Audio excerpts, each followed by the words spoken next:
Okay, well, hello and welcome to the Any Given Sunday Headlines edition. We get a little more professional every week, and this week, Tyler, you and I are wearing headphones, and nothing else has happened to the set. No, nothing at all. Let's get right into it with the headlines. San Francisco, you're wearing their jersey. It's not because they won, it's because the No. Lions failed to deliver. I will be wearing this jersey this week. I have another Commanders jersey that I'll be wearing next week. But San Francisco, going into LA, it was a de facto home game for the Niners because there's no fans in LA, but still beats the Rams in LA. That is big. Does it make the Niners contenders, especially considering the injuries that they were suffering? I think that it's a really difficult thing to gauge because it's a divisional game, and divisional games are always really difficult to use as measuring stick games, just because there is so much history and nuances that apply during divisional games. And just to me, this game, the Rams lost because one, they left 11 points on the table, blocked extra point, missed field goal, and Kyron Williams fumbling on the 1 yard line. But all credit to the 49ers. They came in with a really good game plan. They absolutely abused the soft Rams coverage, which philosophically just seems like what Sean McVay likes to do, kind of bend, don't break kind of defense. These 49ers abused that early game, even though they only put up 6 points in the second half and then 3 more in overtime. They came out with the win, but I just don't think that they can be put in that contending conversation yet. Yeah, I mean, I'm with you on using divisional games as like measuring stick type games. I think it's a mistake. That being said, down their starting quarterback, down their top 4 pass catchers, including the man whose jersey you're wearing, George Kittle, it's a really bad look for the Rams.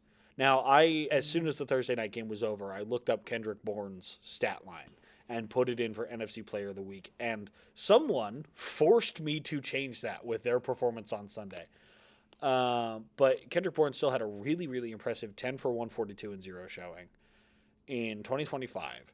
You can't let Kendrick Bourne do that to you. No, but it's again one of those things where I think that it was just a philosophical game plan that the 49ers came in with because, frankly, in the second half, they couldn't really move the ball. The Rams made second half adjustments, and the San Francisco struggled to move the ball in the second half. A majority of his production was in the first half of that game.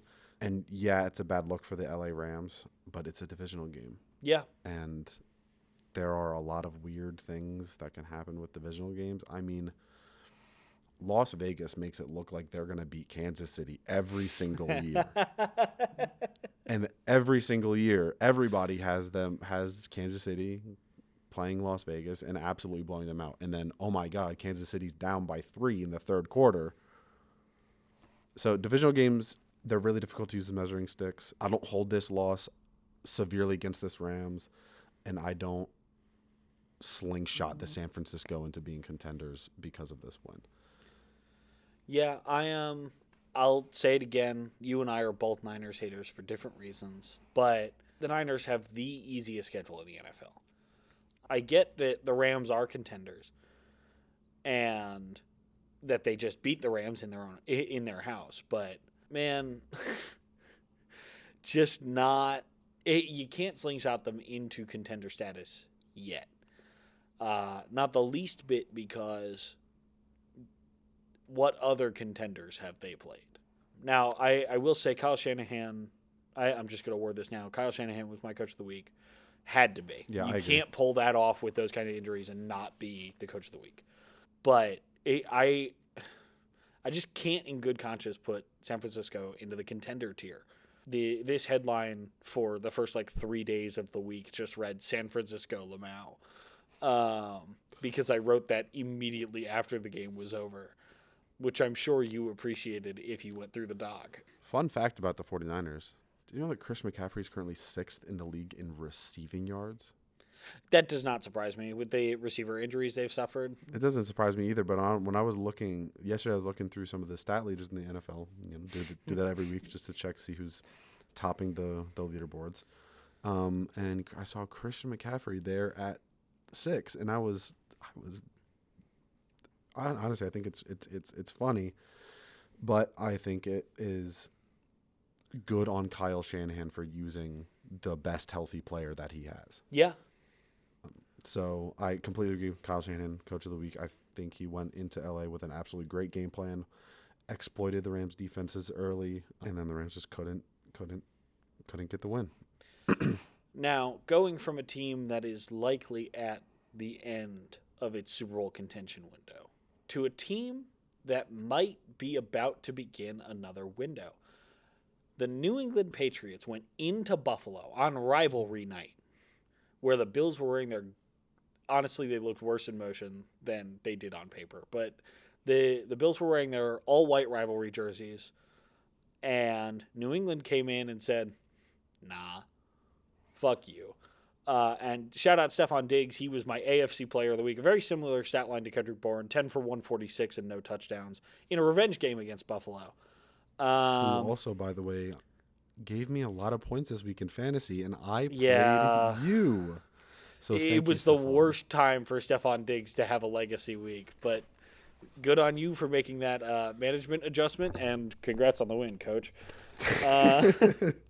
I got a great week out of Matt Stafford.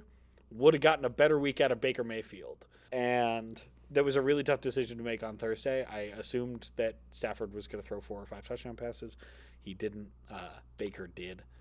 Stafford still threw a clean game. Stafford still threw almost 400 yards, less than 120 yards after catch. But for Bills-Patriots, New England started 2023 0-6, started 2024 1-7.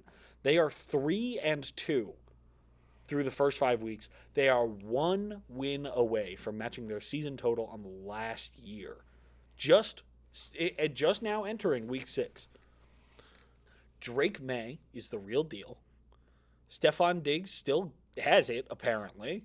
Unfortunately, not 33 plus. Couldn't put him in the young still got it category. I was looking at it, but then I remembered he didn't fit our parameters. But we still had a pretty decent Unk Still Got It performance, which we'll mention a little bit later. New England, nobody's ready, I think, for the Patriots to be good again, because we just got out of a 20-year-long abusive relationship with them where they won 6 Super Bowls. And we welcomed the Chiefs when they came in and tried to put an end to it. Are people going to welcome the Patriots as a team on the rise, or are they going to immediately hop off of them if they become true, 1 or 2 seed contenders? I think a lot of people, including me, are going to be very welcoming to the Patriots' new look, because after 20 years of a team being coached by the same person and the team being competitive with the same quarterback, you get tired of seeing their face. That's just how it works in sports. But I think that a lot of people like Mike Vrabel, including me. I think a lot of people think he was done dirty in Tennessee, which, in my opinion, he was. I think a lot of people like Drake May, and they want to see him succeed. So I think that right now, at least, the combo of Vrabel and May kind of being the faces of the team, with Christian Gonzalez being the face of the defense, I think those are 3 guys that a lot of people in the league like, and I think that the fans will welcome another competitive team in the AFC. Well, and I should mention, given the parameters we just set out for San Francisco, too early to call New England contenders. Far too early. Yeah. But this is a very good statement win early in this regime. There's one statement win that I think actually matters a little more in a new regime that we'll get to later, or in our full podcast episode, because we're not going to be talking about the Jags here. Spoiler alert, I was right again. But this is an excellent statement win to go into Buffalo with a team that does not have a lot of talent against a team that does, at least offensively. I mean, even if it's just Josh Allen and James Cook, is there a better two-player duo in the entire NFL other than maybe Lamar and Derrick Henry than Josh Allen and James Cook? I'd argue Stafford and Nakua, but that's probably a little bit biased. He's a homer. He's a Rams homer. A year or two ago, I might have said Hurts and Brown, but I think that the New England Patriots will get welcomed as a new contender. I agree with you. I don't think that they are quite there yet, but I think they're an offseason away, honestly. Yeah, and I mean, it is going to take nailing the 2026 NFL draft and free agency. And it might even take a little longer than that, right? I mean, the Commanders nailed the 2024 draft and free agency. Incredible run at the conference championship for them. But they are still a draft or two and a free agency or two away. As great of a team as they are, they're not there yet. New England's kind of in that tier right now. Drake May, the youngest by far of the 2024 quarterback class. I think he's still only 21 or 22. And the next youngest is Caleb Williams, who I really, really liked. Oh, he's 23. Okay, that's actually a little older than I thought he was. Caleb Williams, I think, is 24. Drake May is 23, but he's a young 23. He just turned 23. His birthday right? is August 30th. Okay, yeah. So he was drafted at 21. He started. He didn't start his rookie season, but when he eventually got the start, he was 22, and now he's 23. This is where you want a 23-year-old quarterback to be, and he still has time. Like Daniels, Nix, Penix, those guys did not have time. Williams, May, and McCarthy do have time because they're so much younger. They could afford to take a year or two to figure things out before elevating themselves to that level of play that we all expect out of them. But Drake May, in year two, he's exactly where you want him to be. Yeah, I completely agree. And honestly, seeing a 23-year-old quarterback at the stage that he is, he was a contender I looked at his passing chart last week, and I thought it looked pretty good. Wasn't the best that I had for the week. I still thought it was a really good one. But he is exactly where you want him to be. And especially, I think that something that's been lost in the NFL a little bit over the last 5 years with these absolute freak athletes coming to the quarterback position is that your quarterback doesn't need to be good at 23. Doesn't need to be good at 24, 25, 26. Kurt Warner, right, he's the obvious example because he didn't get into the league until he was 28, I think. Yeah. And he went on to play in 3 different Super Bowls with 2 different teams and go on to have a Hall of Fame career. Not only did he play in 3 different Super Bowls, the only 3 fully healthy seasons of his career, he went to the Super Bowl. And I think that the Jordan Love also shows that it doesn't matter when your quarterback becomes great. As long as they do become great, you have a significantly greater chance of getting what everyone wants to get. Yeah, and while we're on the topic of young quarterbacks and young regimes, I'm just going to give a little shout out to the Saints here. It had been a storyline early in the season for us that New Orleans had not won a game with a quarterback they drafted in nearly 30 years. And I also said last week, as we were previewing Giants Saints, that New Orleans was a well-coached but talent-deficient team. And New York had more talent but was poorly coached. That showed. Kellen Moore got his first win as the head coach of the Saints with Spencer Rattler at quarterback, a quarterback the Saints drafted. Bravo, boys, you did it. 29 years and 6 weeks into the season, you ended the drafted quarterback win drought. You won a Super Bowl with a quarterback you didn't draft. Maybe Rattler will be the guy. Probably not, and I'm just going to leave it at that. But we've been talking a lot about contention today, and I think that there is a team that has risen this year that I believe is a true contender, and that team is the Indianapolis Colts. We've been talking about them the last few weeks. We've been following them a little bit closely this season, and when they lost in L.A., which they also very well could have won that game, they lost in L.A., they have had a Tough loss at that in LA. And then we talked about how do you bounce back from that? What do you do? How do you respond? And because that is what great teams do after a tough loss, they respond. And holy shit, did they respond with a 40-6 something like that win over the Las Vegas Raiders? I mean, you go in and you absolutely blow out a bad team, which is exactly what contenders do.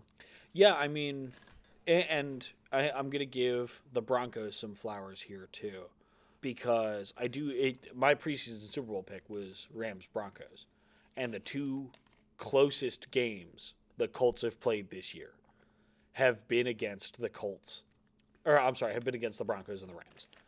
And they're 1-1 in those games. They turn around and, against a poorly coached and talent deficient Raiders team, fuck you, Chip Kelly, absolutely took them out to the woodshed. Without their kicker. They were missing their kicker for large portions of the game. They had to go for 2 on pretty much every possession, and it didn't matter. They just absolutely took Vegas to the woodshed. And that's exactly what contending teams are supposed to do. And I'm really genuinely concerned, not for the first time, about the implications of a Daniel Jones-led contender. The Colts are defensively very good. Jonathan Taylor is very good. Their receiving core is very good. Much better than I gave it credit for coming into the season. I don't know how to feel about Daniel Jones. I feel like we've seen over the first few weeks of this pod, I just can't fathom a world where Daniel Jones is good, but it's the world we live in, and it's happening right now. And if you told me 12 months ago that Daniel Jones was going to be in theoretical MVP contention, I mean, he is. I would have laughed at you. I would have maybe sent you to the insane asylum. Because nobody came into the season thinking that Daniel Jones was even going to be the starter for this team. At least, and then you hear a lot of reports from training camp. Hey, Daniel Jones is looking pretty good for the call, looking like he's going to get the start over Anthony Richardson.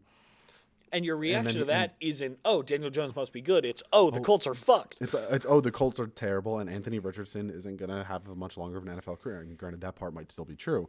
But holy shit, Daniel Jones. Did you know he leads the NFL in QBR right now?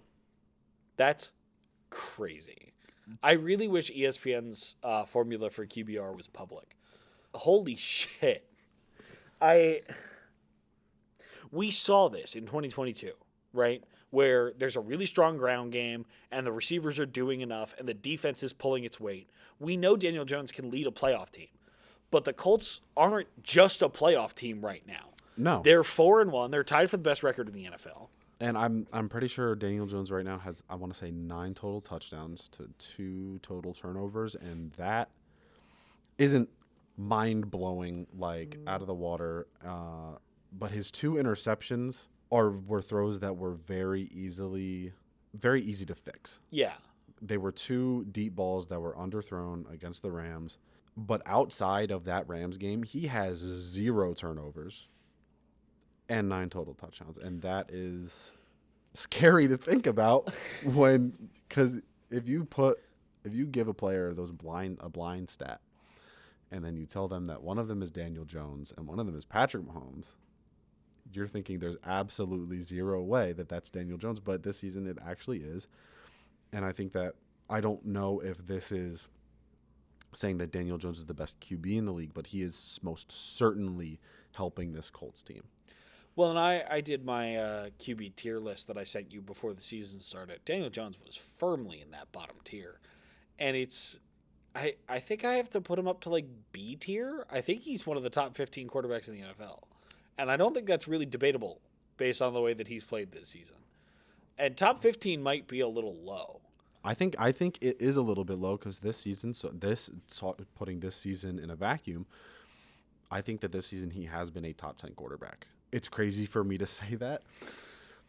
I don't think it's crazy for you to say that, but it's wild to hear. Like, right now, Daniel Jones is 3rd in the league in passing yards, is number 1 in QBR, is number 5 in completion percentage, He's not playing with extraordinary touchdown volume, but frankly, when you have a monster like Jonathan Taylor in the backfield, Jonathan Taylor's going to get his. Jonathan Taylor, who has scored 3 touchdowns in a single game twice. But when all he's doing, he's going down, he's making the reads, he's putting the ball in receivers' hands, and frankly, when you're trying to win games and you've got a strong surrounding team, frankly, that is all your quarterback needs to do. My only real question would be, how is Daniel Jones going to hold up in the playoffs against the aliens that the AFC has to offer? But frankly, Shane Steichen is taking a page out of the correct book from his old team and the NFC in general, which is, we talked about this a little bit last week, the AFC has quarterbacks, but the NFC has teams. The Rams are strong. The Eagles are strong. And then Falcons, Packers. The Falcons, the Packers, these are good Minnesota teams. And yes, the Eagles and the Buccaneers and the Rams have elite quarterbacks on top of that. But they're complete teams first and foremost. And I think Shane Steichen and Chris Ballard finally looked at the Colts and said, hey, fuck it. We're not going to have a quarterback. Let's build a team, and let's make sure that our quarterback can come along for the ride. And I think that's really going to work in the AFC in the playoffs. And we'll see, obviously. But if Justin Herbert is down his top 2 tackles and the Chiefs continue to struggle in the way they have, and the Ravens continue to struggle in the way they have, and the Bills continue to have games where their defense just disappears for games at a time, why not them? Yeah, I completely agree. I think that we right now absolutely can put Colts into that contender tier, and we'll talk about this on the full episode about how the Colts look this week, and we both picked them this week against the Cardinals in pretty high-scoring games at that. Yeah. I think that they are firmly in the contender tier right now, especially with a weak Baltimore Ravens, a weak Cincinnati, a weak Texans, frankly. A really, really weak Texans. They got a really huge bounce-back win over the Ravens. But we need to see that against, frankly, a real team right now, which the Ravens just haven't been. So if the Colts blow out the Cardinals or put up another 30-point game, it'll just confirm what we're talking about right now. Well, and the Colts are the best parts of the 2022 Giants and the 2024 Saints. They are a well-coached team with enough talent to support their quarterback. And what more could you ask for than a well-coached team with talent? Yeah. Right? That basically defines the Niners' 2019 and 2023 seasons. Well-coached teams with an abundance of talent that can just wreck shit when they're at the top of their game. Yeah. And we'll see if anyone has the defensive power to match them. The Eagles and the Colts don't play in the regular season. The Colts did play the Broncos, and they beat the crap out of the Broncos defense. And the score against the Rams was a little bit misleading. They had 2 big touchdowns that were taken away because of a holding call and a really stupid stupid play mistake that no one would ever make again. Yeah. Right, Amari DiMarcado? So, but we've got humor that the Colts very well could have had 14 more points in that game, and they could have come out of LA with a win. And if they do that, then we are talking about a Colts team that is 5-0 and is looking like the AFC powerhouse right now, which is crazy to say with Daniel Jones at the helm. But I'm very curious to see how the Colts rest of the season is going to go. I'm excited I'm going to try to actually watch the Colts Cardinals game, apparently because I want the Cardinals to lose. Boo. But I'm excited for the Colts the rest of the season. I am excited for the Colts for the rest of the season, and that's a weird feeling. I haven't been excited for the Colts since Andrew Luck left. So that, I think, is going to do it for our headlines this week. We will have all of our game picks out in the full podcast episode later. That is going to make both of... The VOD should already be out, This is the second video that'll come out. The podcast itself will be the final episode. The VOD channel, as always, linked in the description below. Follow us on Instagram and Twitter. Those are on screen now because I like making Holt do a little bit more editing. And yeah, we will see you all next week for the Week 6 headlines going into Week 7.